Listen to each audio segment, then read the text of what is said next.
घर्षण का part 2 chapter का नाम है घर्षण यानी कि फ्रिक्शन। फ्रिक्शन का दूसरा भाग, पहला भाग बन जाएगा। तो इसमें पहला क्वेश्चन देखो, सबसे पहले क्या है, सीमांत घर्षण, लिमिटिंग फोर्स ऑफ फ्रिक्शन। इसमें कह रहा है कि आंसर तो स्थैतिक घर्षण का अधिकतम मान है ना। स्थैतिक घर्षण का अधिकतम मान क्या कहलाता है? सीमांत घर्षण। स्थैतिक घर्षण का अधिकतम मान में क्या है, जैसे कि कोई वस्तु विराम में है, समझना है, कोई वस्तु विराम में है, मान के चलते हैं कि इस जगह एक झुका हुआ सतह है और इस सतह पर कोई ऐसे वस्तु रखा हुआ है, ठीक है। तो ये वस्तु जब नीचे झुका हुआ है तो लग रहा है ना कि अब गिरने वाला है, फिसलने वाला है। तो जब ठीक फिसलने की स्थिति में रहेगा, ठीक उसी समय ये बल लगता है, जिस बल का हम बात कर रहे हैं, सीमांत घर्षण बल का जो बात कर रहे हैं, ये सीमांत घर्षण बल कब लगता है? जब कोई वस्तु ठीक फिसलने की स्थिति में हो। तो ठीक फिसलने की स्थिति में क्या होता है कि यहाँ पर वो फिसलना चाहता है, लेकिन इधर से क्या हो रहा है, इधर से एक बल आरोपित हो रहा है जो उसको क्या कर रहा है, रोक के रखा है। जैसे कि हम इसमें उदाहरण पहले भी तुम लोग के क्लास में दिए होंगे कि इस तरह का है अगर, तो ऐसे अगर हम लोग यहाँ तक जैसे रखें तो अब लग रहा है ना ठीक फिसलेगा।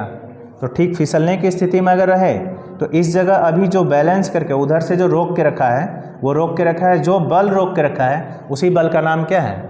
सीमांत। तो याद रखना है कि जब वस्तु विराम में रहता है ना, तो इसको संतुलित करने वाला बल कहलाता है स्थैतिक घर्षण बल। मतलब जो इसको बैलेंस में रखा है अभी ऐसे विराम में, तो वो स्थैतिक घर्षण बल है। लेकिन जैसे जैसे हम ऐसे बढ़ाएंगे ना, तो स्थैतिक घर्षण बल बढ़ेगा, क्योंकि विपरीत दिशा में लगता है। तो स्थैतिक घर्षण बल विपरीत दिशा में जो आरोपित हो रहा है उसका महत्तम मान है। याद रखना है कि Fs जो है स्टैटिक फ्रिक्शन हुआ, इसका मैक्सिमम मान माने अधिकतम मान जो लग रहा है, स्थैतिक घर्षण का अधिकतम मान, वही क्या कहलाएगा? सीमांत घर्षण बल। तो आंसर क्या बोलेंगे कि जब कोई वस्तु ठीक फिसलने की स्थिति में है, तब स्थैतिक घर्षण बल के अधिकतम मान को Fs अगर कहीं लिखे हैं तो S4 क्या होगा?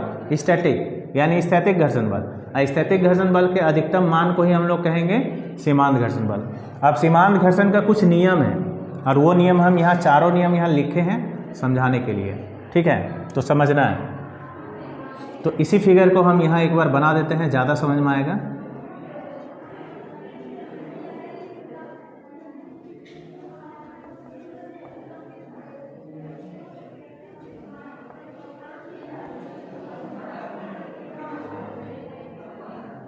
वस्तु यहाँ फिसल नहीं रहा है, बस फिसलने की स्थिति में है, इस तरफ फिसलेगा, और इधर से जो बल लग रहा है वो लग रहा है Fs मैक्स, मतलब समझ रही है कि नहीं? मैक्सिमम माने अधिकतम, S मतलब स्टैटिक। तो यहाँ देखो, इसमें कह रहा है पहला कि इसकी दिशा वस्तु की गति की दिशा के विपरीत होती है, दिशा के विपरीत होती है। मतलब जो वस्तु इधर गति करेगा तो उसके विपरीत दिशा में कौन लगेगा? Fs max. क्यों? हम लोग इसी का नियम पढ़ रहे हैं ना, सीमांत घर्षण का नियम। तो सीमांत घर्षण का पहला नियम क्या है कि इसकी जो दिशा होती है, किसकी? सीमांत घर्षण बल की दिशा जो होती है वस्तु की गति के दिशा के विपरीत, मतलब उल्टा दिशा में लगता है, पहला पॉइंट। दूसरा पॉइंट क्या है? यह हमेशा संपर्क सतहों के स्पर्श रेखीय दिशा में कार्य करता है। संपर्क सतह मतलब वस्तु का सतह और ये नीचे वाला सतह, दोनों इस जगह काम कर रहा है, दोनों इस जगह मिल रहा है, दोनों इसी जगह मिल रहा है। तो ये सतह जो मिल रहा है ना, तो इसी जगह कार्य कर रहा है, इस जगह कार्य कर रहा है Fs मैक्स। तो वही लिखवाए हैं दूसरा पॉइंट कि हमेशा संपर्क सतहों का स्पर्श रेखीय दिशा में कार्य करता है। तीसरा, इसका जो Fs मैक्स यानी सीमांत घर्षण बल जो होता है वो अभिलंब प्रतिक्रिया बल के समानुपाती होता है। तो अभिलंब प्रतिक्रिया बल जब भी लगेगा, याद रखना है कि जैसे ये सतह है ना, तो सतह के लंबवत लगेगा, ठीक है। जब भी आरोपित होगा तो किधर होगा? 90 डिग्री पे, सतह के लंबवत। इसको मान हम लोग क्या लिखेंगे? R। इसको याद रखना है कि R से सूचित करते हैं। हमेशा याद रखना है कि अभिलंब प्रतिक्रिया बल जब भी लगेगा तो सतह के लंबवत। मान लो ये सतह टेढ़ा है तो टेढ़ा लगा, अगर ये सतह सीधा रहता तो ये अभिलंब प्रतिक्रिया बल क्या हो जाता? सीधा। मेरा कहना क्या है, देखो समझना इस जगह, मान लेते हैं ये सतह सीधा है और ये वस्तु है, ठीक है। क्योंकि इसको समझना इसलिए ज़रूरी है क्योंकि अभी जो हम लोग पढ़ेंगे आगे, मतलब कि फ्रिक्शन कांस्टेंट पढ़ेंगे, घर्षण नियतांक, उसमें फिर काम करेगा ये। तो मान लो ये वस्तु रखा हुआ है इस जगह, तो इस पर जो स्थैतिक घर्षण बल लग रहा है मान लेते हैं F है, तो इसका लंबवत कहाँ होगा? इस जगह। इस जगह लगेगा कौन, आर, ठीक है, अभिलंब प्रतिक्रिया बल। तो अभिलंब प्रतिक्रिया बल हमेशा सतह के लंबवत, देखो अभी सीधा है सतह तो ऐसे लगा है, सतह टेढ़ा हुआ तो ऐसे लग गया, आया समझ में ना। हाँ, तो ये याद रखना है। तो क्वेश्चन में क्या कह रहा है कि एफ मैक्स जो है ना समानुपाती होता है किसका, अभिलंब प्रतिक्रिया बल के। इसका मतलब समझना है।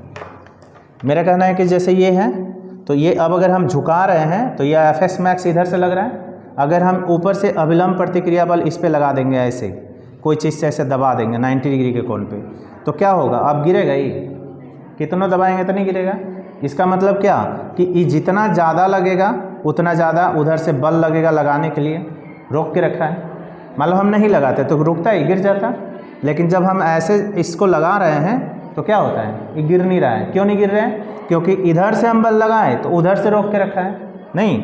यानी जैसे जैसे हम अभिलंब प्रतिक्रिया बल को बढ़ाएंगे वैसे वैसे एफ मैक्स का मान क्या होगा, बढ़ जाएगा, इसलिए समानुपाती लिखते हैं। चौथा पॉइंट है, यह संपर्क सतहों की प्रकृति पर निर्भर करता है। जैसे प्रकृति का क्या मतलब है, प्रकृति का मतलब हो गया, जैसे ये किताब ले लिए, इस किताब का सतह क्या है, चिकना है, सतह प्लेन है, तो अगर हम इसको थोड़ा सा भी झुकाएंगे तो क्या होगा, थोड़ा सा भी झुकाएंगे तो गिर जाएगा। और यही इतना झुकाए, देखो इतना रखे हैं तो ठीक है, जैसे हम इसको झुका रहे हैं तो ये क्या होता है, गिर जाता है। और इतने में अगर हम अपने हाथ पे रखेंगे तो देखो इतने में नहीं गिरता है। तो इसका मतलब क्या कि हमारा हाथ रुखड़ा है, तो रुखड़ा है तो क्या हुआ, ज़्यादा देर रोक के रखा है, और वो चिकना है इसलिए ये क्या है, वो ज़्यादा देर नहीं रोकता है। इसका मतलब क्या है कि संपर्क सतहों की जो प्रकृति होती है इस पर भी निर्भर करता है कौन, सीमांत घर्षण बल। यानी कि अगर संपर्क सतह रुखड़ा होगा, यानी हमारा हाथ जैसे रुखड़ा अगर ज़्यादा है तो एफ मैक्स का भी मान क्या होगा, ज़्यादा होगा। अगर ये सतह चिकना रहता तो एफ मैक्स का मान क्या होता, कम होता, ठीक है। अब इसमें देखो रफ करना है, कर लो।